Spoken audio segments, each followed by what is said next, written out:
Assalamualaikum warahmatullahi wabarakatuh.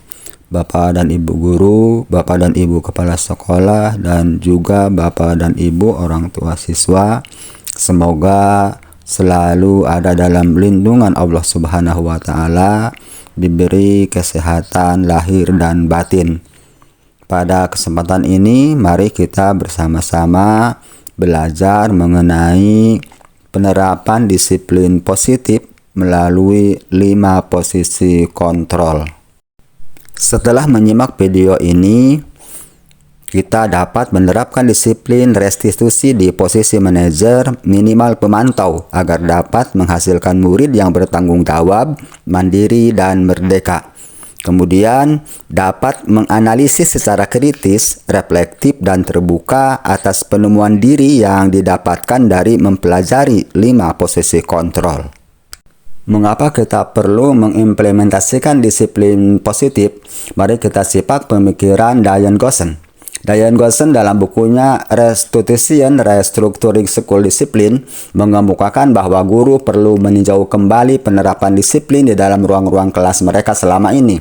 Apakah telah efektif, apakah berpusat, memerdekakan, dan memandirikan murid, bagaimana dan mengapa? Melalui serangkaian riset dan berdasarkan pada teori kontrol Dr. William Glasser, Goshen berkesimpulan ada 5 posisi kontrol yang diterapkan seorang guru, orang tua, ataupun atasan dalam melakukan kontrol.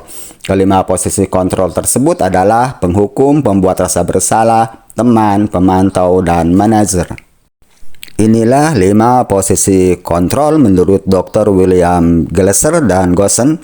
1. Penghukum, 2. Pembuat merasa bersalah, 3. Teman, 4. Pemantau, dan 5.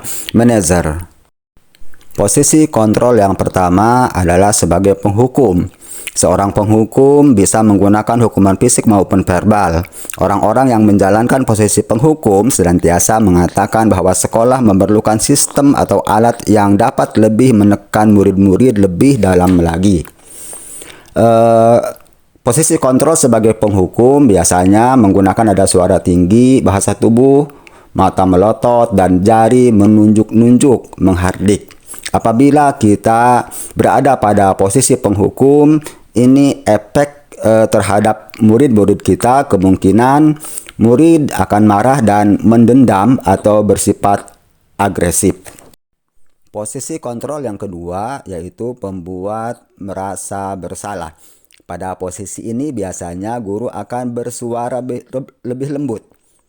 Pembuat rasa bersalah akan menggunakan keheningan yang membuat orang lain merasa tidak nyaman, bersalah, atau rendah diri. Contohnya seperti ini. Ibu sangat kecewa sekali dengan kamu. Berapa kali Bapak harus memberi tahu kamu ya?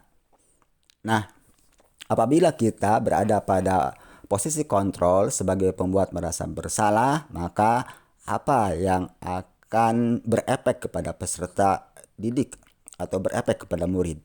Di sini murid akan merasa bersalah. Bersalah telah mengecewakan ibu atau bapak gurunya. Murid akan merasa menjadi orang yang gagal dan tidak sanggup membahagiakan orang lain. Posisi kontrol yang ketiga yaitu sebagai teman. Guru pada posisi ini tidak akan menyakiti murid, namun akan tetap berupaya mengontrol murid melalui persuasi. Posisi teman pada guru bisa negatif ataupun positif. Positif di sini berupa hubungan baik yang terjalin antara guru dan murid. Guru di posisi teman menggunakan hubungan baik dan humor untuk mempengaruhi seseorang. Contoh, ayo bantulah demi Bapak ya. Ayo ingat tidak bantuan Bapak selama ini. Maaf, saya ulangi lagi. Ayo ingat tidak bantuan Bapak selama ini. Nah, itu contoh-contoh kalimat yang diucapkan oleh seorang guru dalam posisi kontrol sebagai teman. Dalam posisi kontrol sebagai teman biasanya nada suara ramah, akrab, dan bercanda. Bahasa tubuh merapat pada murid, mata, dan senyum jenaka. Ketika kita berada pada posisi kontrol sebagai teman, maka apa yang berefek kepada peserta didik. Maka peserta didik atau murid akan merasa senang dan akrab dengan guru.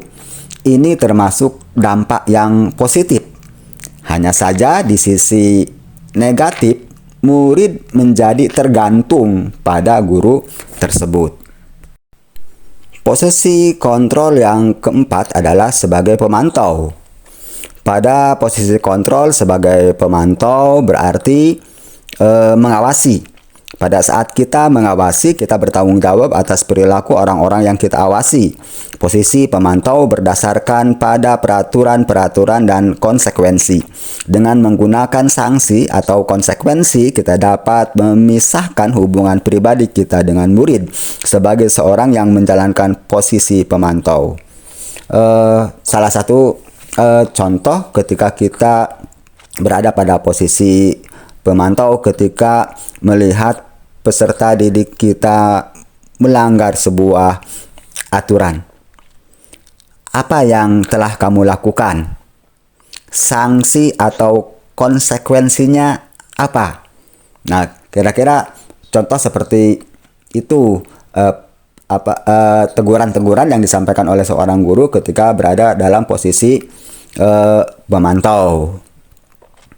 Nada suara bagi guru yang berada pada posisi kontrol sebagai pemantau biasanya nada suaranya datar, bahasa tubuh yang formal. Ketika kita berada pada posisi sebagai pemantau, maka hal yang akan berefek kepada peserta didik atau murid memahami konsekuensi yang harus dijalankan karena telah melanggar salah satu peraturan sekolah. Guru tidak menunjukkan suatu emosi yang berlebihan, menjadi marah atau membuat merasa berbuat salah. Murid tetap dibuat tidak nyaman, yaitu dengan harus tinggal kelas pada waktu jam istirahat dan mengerjakan tugas. Itu misal salah satu contoh sanksinya. Posisi yang terakhir adalah posisi kontrol sebagai manajer. Manajer adalah posisi di mana guru berbuat sesuatu bersama dengan murid, mempersilahkan murid mempertanggungjawabkan perilakunya, mendukung murid agar dapat menentukan solusi atas permasalahannya sendiri. Seorang manajer telah memiliki keterampilan di posisi teman maupun pemantau dan dengan demikian bisa jadi di waktu-waktu tertentu kembali kepada kedua posisi tersebut bila diperlukan. Namun bila kita menginginkan murid-murid kita menjadi manusia yang merdeka, mandiri, dan bertanggung jawab, maka kita perlu mengacu kepada restitusi yang dapat menjadikan murid kita seorang manajer bagi dirinya sendiri. Di manajer, murid diajak untuk menganalisis kebutuhan dirinya maupun kebutuhan orang lain. Di sini penekanan bukan pada kemampuan membuat konsekuensi, namun dapat berkolaborasi dengan murid bagaimana memperbaiki kesalahan yang ada. Seorang manajer akan berkata, apa yang kita yakini? Nah, ini nanti kan kita kembali kepada keyakinan kelas. Mengapa kita perlu untuk membuat keyakinan kelas atau juga membuat keyakinan sekolah? Pertanyaan nanti yang diajukan atau disampaikan oleh guru kepada peserta didik, apakah kamu meyakininya? Jika kamu meyakininya, apakah kamu bersedia memperbaikinya? Jika kamu memperbaiki ini, hal ini menunjukkan apa tentang dirimu? Apa rencana kamu untuk memperbaiki hal ini? Jadi dalam hal ini tugas seorang manajer bukan untuk mengatur perilaku seseorang. Kita membimbing murid untuk dapat mengatur dirinya. Seorang murid bukannya memisahkan murid dari kelompoknya, tetapi mengembalikan murid tersebut ke kelompoknya dengan lebih baik dan kuat. Demikian Bapak dan Ibu, semoga ini menjadi evaluasi bagi diri kita semua. Saat ini kita pada posisi kontrol yang mana. Selanjutnya kita bisa menempatkan diri menjadi seorang guru pada posisi kontrol yang tepat. Tentunya posisi kontrol sebagai Manager. Untuk menguatkan terkait dengan apa yang kita pelajari tadi, dibuka itu link YouTube-nya ya Bapak dan Ibu. Demikian Bapak dan Ibu yang dapat kita pelajari pada hari ini, tidak bermaksud untuk mengajari, tetapi ini merupakan salah satu cara saya belajar. Demikian, terima kasih. Assalamualaikum warahmatullahi wabarakatuh.